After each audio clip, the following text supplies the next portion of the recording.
Hi boys and girls. Today we are going to take a CARS test, and CARS stands for Comprehensive Assessment of Reading Strategies. So I'm going to read the passage with you, and I want you to follow along and think about what you are reading. Then I'm going to go and read the questions to you. So let's start with the directions. We always start with the directions first. Read this article about two kinds of reptiles. Then answer questions about the article. Choose the best answer for numbers 1 through 12. Crocodiles and alligators, what's the difference? Have you ever seen a crocodile or an alligator? If you have, then you know how difficult it can be to tell them apart.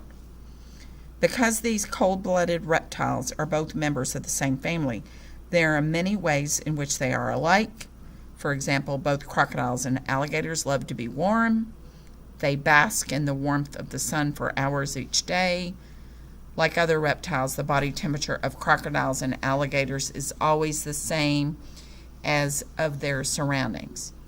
To survive, they must live in areas that provide the heat they require. Crocodiles can be found in the swamps and rivers of warm regions in the Americas. They can also live in parts of Africa, Asia, Australia.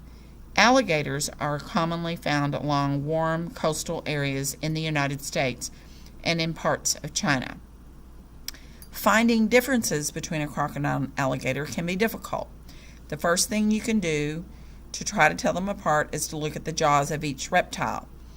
If the lower teeth stick out when the jaw is closed, then the animal is a crocodile.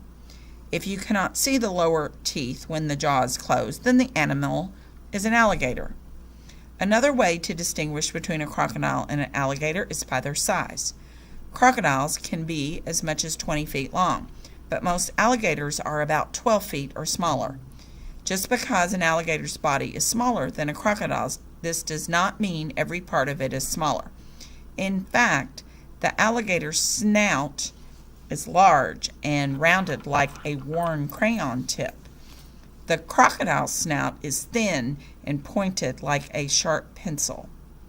One final way to tell these two reptiles apart is by their skin. Crocodiles have hard, tough skin, and alligator skin is just as hard but somewhat smoother.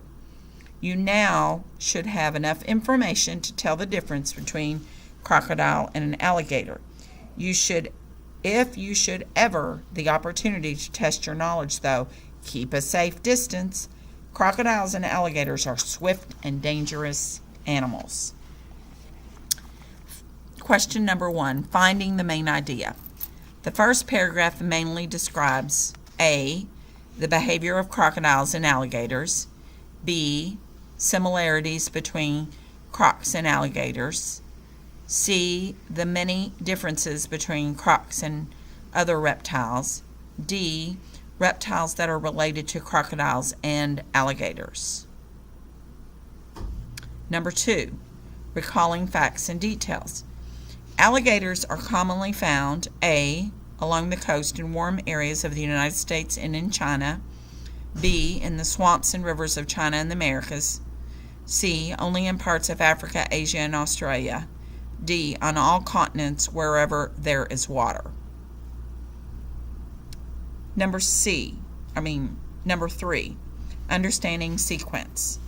According to the article, what is the first thing you can do to tell the difference between a crocodile and an alligator? A, examine the skin of each reptile. B, compare the jaws of each reptile. C, estimate the length of each reptile. D, determine each reptile's body temperature.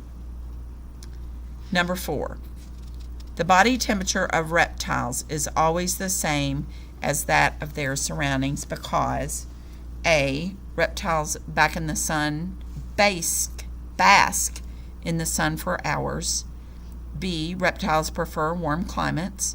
C, reptiles are warm-blooded. D, reptiles are cold-blooded.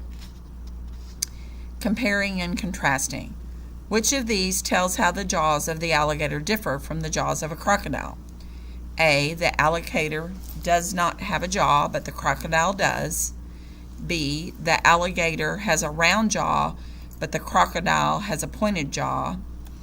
C, the alligator doesn't show its lower teeth when its jaw is closed, but the crocodile does.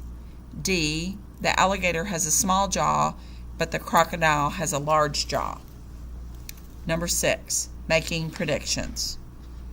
Predict what would happen if there was dramatic temperature decrease in an alligator's habitat.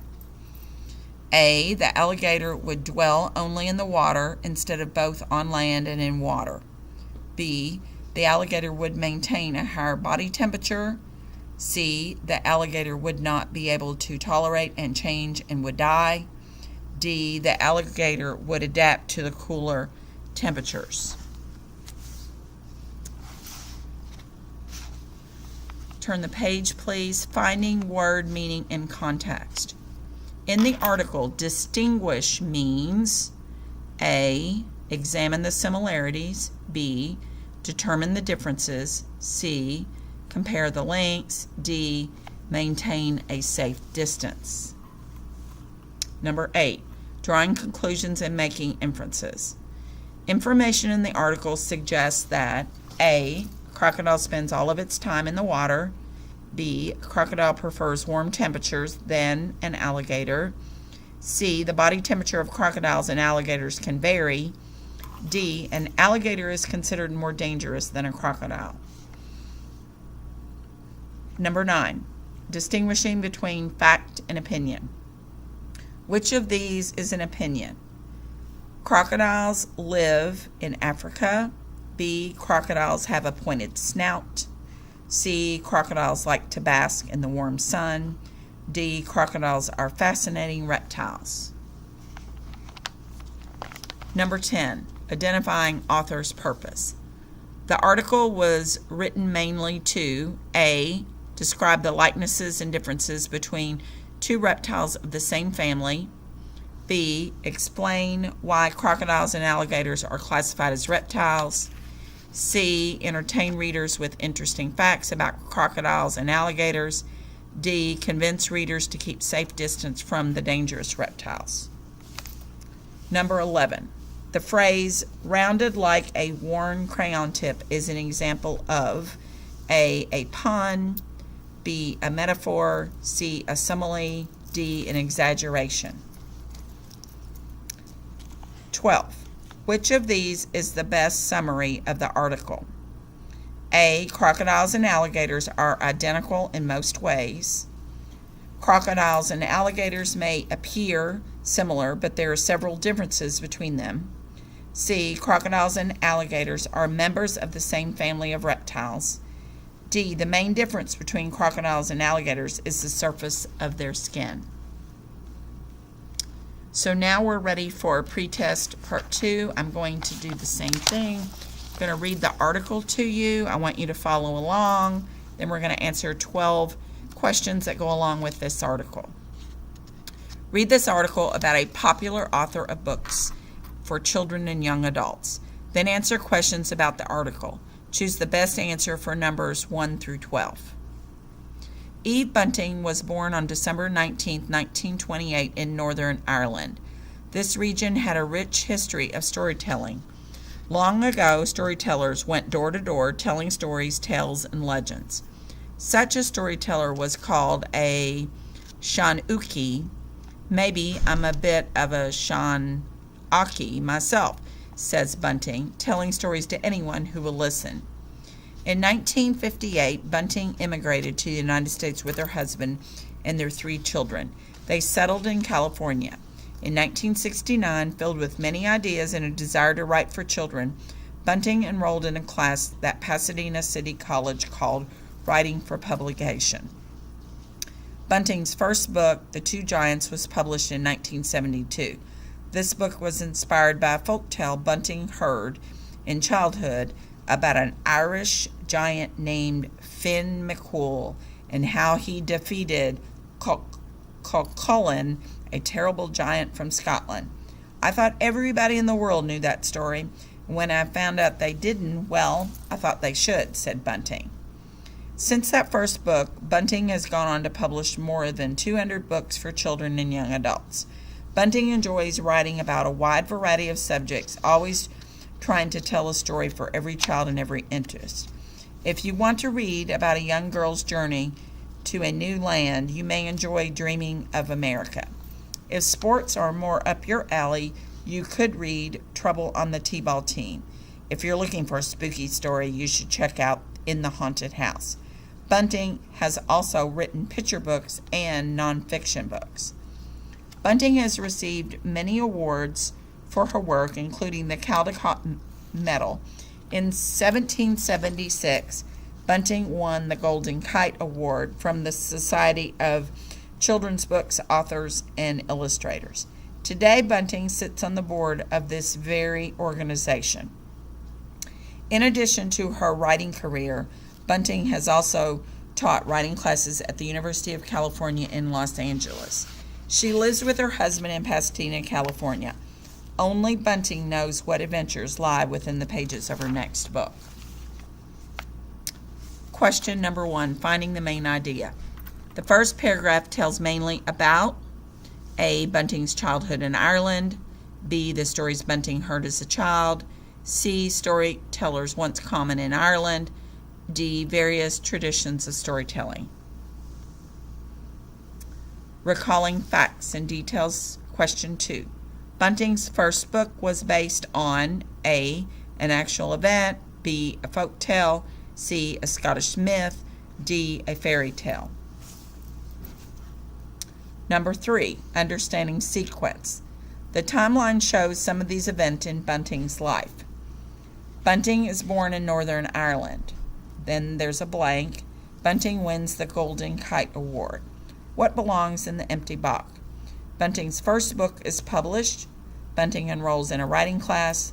Bunting publishes The Two Giants. Bunting immigrates to the United States. Number 4, recognizing cause and effect.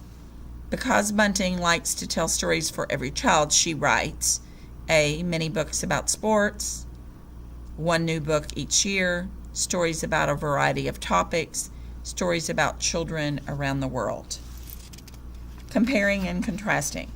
In the article, Bunting compares herself to a Shanachi, an old Irish legend, character named Finn McCool, character named Cullen.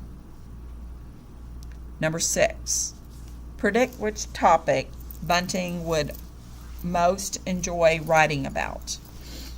A, climate change in America, B, advice for raising healthy children, travel guide for Northern Ireland, a boy who discovers a mysterious coin. Question number 7, finding word meaning in context. As used in paragraph 5, a word board means a hard sheet of compressed material, B, a piece of wood cut into a flat rectangular shape, flat surface on which a game is played, D, a group of people chosen to make decisions for an organization. Number 8, a reader of the article can conclude that Bunting has retired from writing, Bunting still has many stories to tell, Bunting prefers teaching to writing, Bunting likes helping children with their writing. Question 9, which of these tells something that can be provided? Bunting is the most creative children's author. Bunting's books thrill and excite all children. Bunting and her husband settled in California. Bunting deserves every award she has won. What is the author's purpose in paragraph 3? To explain where Bunting gets all of her ideas. B, to convince readers to read The Two Giants. C, to entertain readers with a favorite Irish folktale. D, to describe the inspiration behind Bunting's first book. Interpreting figurative language. You can tell that the words up your alley mean to your liking, B, as you wish, C, a popular choice, D, a wish or request. What is the best summary of the article? A, Eve Bunting is a well-known author who has taught writing to others. Eve Bunting is a popular author whose childhood helped shape her award-winning talent for storytelling. C. Eve Bunting was born in Ireland and pursued a career in writing after immigrating to the United States. Eve Bunting began her writing career over 30 years and has written hundreds of award-winning books.